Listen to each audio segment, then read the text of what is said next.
नमस्कार, बहुत बहुत स्वागत आपका। मैं हूं आपके साथ मनुराज सक्सेना। इस वक्त की बहुत बड़ी खबर आ रही है। कल 4 राज्यों में जो कि पाकिस्तान सीमा से सटे हुए हैं वहां पर मॉक ड्रिल का आयोजन किया जाएगा। शाम 4 बजे कल ये मॉक ड्रिल होगी, जिसमें पंजाब, जम्मू कश्मीर और गुजरात और राजस्थान आता है। राजस्थान की अगर हम बात करें तो राजस्थान के जो सरहदी जिले हैं यानी कि 5 जिले जोधपुर, बीकानेर, श्रीगंगानगर, जैसलमेर और बाड़मेर में मॉक ड्रिल का आयोजन शाम 4 बजे किया जाएगा। इसको लेकर प्रशासन ने तैयारियां शुरू कर दी हैं। खुद मुख्यमंत्री इस वक्त बैठक ले रहे हैं। इन 5 राज्यों के जिलाधिकारियों के साथ वीडियो कॉन्फ्रेंसिंग के जरिए उन्हें ब्रीफ कर रहे हैं, निर्देश दे रहे हैं और इसके साथ साथ व्यवस्थाओं को परखने के लिए मॉक ड्रिल का आयोजन किया जाता है। अब आप कहेंगे कि एकाएक मॉक ड्रिल का आयोजन क्यों? अभी राष्ट्रव्यापी मॉक ड्रिल का आयोजन भी किया गया था ऑपरेशन सिंदूर के दौरान और उसमें देश के लोगों को यानी कि नागरिकों को तैयार किया गया था कि अगर युद्ध जैसी स्थिति है तो आपको कैसे अपने आप को सुरक्षित रखना है, बिना पैनिक हुए शांति कैसे बनाए रखनी है।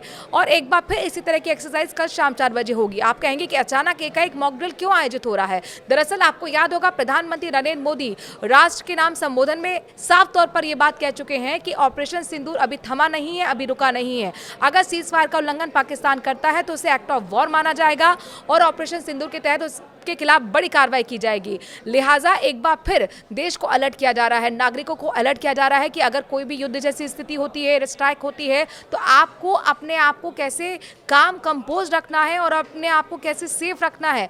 सैन्य का पराक्रम आपने ऑपरेशन सिंदूर के दौरान देखना है, लेकिन सैन्य बल के साथ जब जन बल जुड़ जाता है तो एक बड़ा संदेश पड़ोसी मुल्क को जाएगा। पड़ोसी मुल्क जो दुश्मन मुल्क है पाकिस्तान, और जाहिर तौर पर आप उसके नेचर से पूरी तरह से वाकिफ हैं कि वो अपनी हरकतों से बाज नहीं आता है। एक बार भी लॉन्चिंग पैड पे वहां पर पाकिस्तान की तरफ से आतंकियों की घुसना शुरू हो चुका है और इसीलिए ये मॉक ड्रिल का मकसद यही है कि आपको तैयार किया जाए, नागरिकों को तैयार किया जाए। ना सिर्फ नागरिकों को तैयार किया जाए बल्कि प्रशासन की तैयारियों को परखा जाए, समझा जाए, जांचा जाए। यानी कि अस्पतालों को उनकी प्रशासन की तैयारी को परखा जाएगा।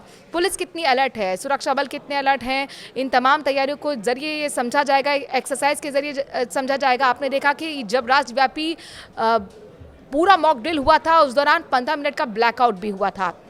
ब्लैकआउट इसलिए किया जाता है ताकि किसी तरह की कोई गतिविधि जो है वो पड़ोसी मुल्कों को ड्रोन के जरिए ना दिखे और इसीलिए कल भी ये सारा प्रोसीजर आपको फॉलो करना होगा। यानी कि जो निर्देश आपको एडमिनिस्ट्रेशन की तरफ से, प्रशासन की तरफ से दिए जाते हैं उनको फॉलो करना होगा। युद्ध का सायरन बजता है। युद्ध का सायरन जो होता है वो इतनी तेज़ होता है कि 2 से 5 किलोमीटर तक आप आवाज़ आसानी से सुन सकते हैं। वो आवाज़ एम्बुलेंस की आवाज़ से अलग होती है, वो आवाज़ जो ट्रैफिक में आप सुनते हैं यानी कि हॉर्न की आवाज़, उससे बेहद अलग होती है। आप 5 किलोमीटर तक उस आवाज को सुन सकते हैं और लगातार जब ये युद्ध का सायरन बजता है इसका मतलब होता है खतरे की घंटी।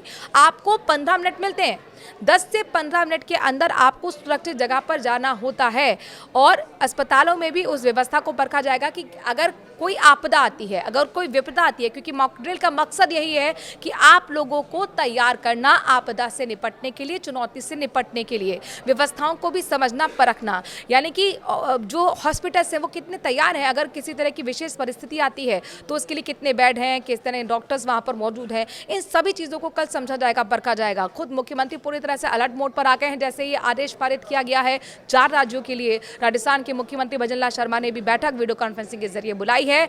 आप लोगों को क्या करना है? आप लोगों को बिल्कुल भी पैनिक नहीं होना है, बल्कि आपको जनबल, सैन्य बल के साथ जोड़ देना है और बिना पैनिक हुए, शांति बनाए हुए आपको जो भी एडमिनिस्ट्रेशन की तरफ से निर्देश दिए जा रहे हैं उनको फॉलो करना है और अपने आप को कूल काम कंपोज करते हुए सुरक्षित जगह पर शिफ्ट होना है जब युद्ध का सायरन बजेगा। और यही है मॉक ड्रिल का मकसद, यही है मॉक ड्रिल की एक्सरसाइज, यही है जो प्रोसीजर आप पहले से, जाहिर तौर पर ये जो 5 सरहदी ज़िले में गिना रही हूँ, ये नागरिक तो पहले से एक्सपीरियंसड हैं क्योंकि उन्होंने तो ये तक देखा था कि 7 बजे के बाद, 6 बजे के बाद बाज़ार बंद हो जाते थे, पूरे रात आपको बिजली नहीं जलानी होती थी और ये सब कुछ किया जा रहा था आपकी सुरक्षा के लिए ही, नागरिकों की सुरक्षा के लिए, और बहुत बेहतरीन तरीके से साथ भी लोगों ने निभाया है। और उसी तरह से आपको एक बार फिर मॉक ड्रिल के लिए नागरिकों को तैयार करने के मकसद के साथ ये आयोजन कल हो रहा है। आप इस मॉक ड्रिल के लिए तैयार हैं या नहीं, ज़रूर कमेंट के जरिए अपनी राय हमें दीजिए। नमस्कार।